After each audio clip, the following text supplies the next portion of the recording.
Hi, I am here to tell you all about Singing Made Easy Level 2 today. First of all, I'll say I ran out of cyan ink cartridge, so that's why the colors are kind of funky. But this is a great singing curriculum.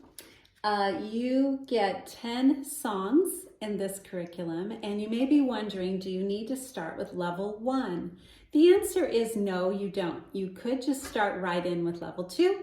But if you'd like something a little bit even simpler, you can go back and do level 1 first and then get into level 2.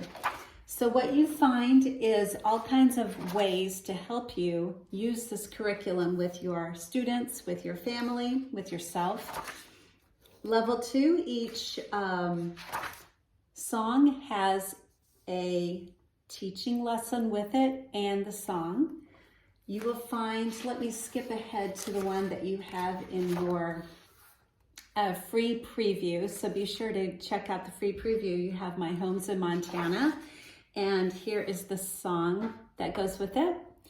So each song, you've got the words and the piano music here that you sing, but you also have a coloring sheet that goes with it.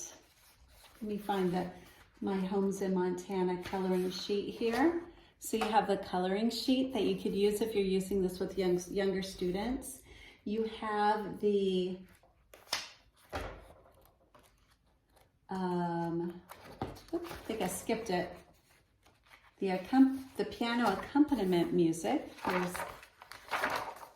Here's the piano accompaniment music for My Homes in Montana. And you also get a video of me singing the song in both keys, high and low. You have an audio that you can download of vocal demonstration and high accompaniment and low accompaniment. So you get all kinds of things to help you with the song that you're learning. There is also an ebook that comes with this that was written by Marcia McCary that gives you some really great ideas and tips to go along with your singing curriculum. So check out Singing Made Easy Level 2 and enjoy.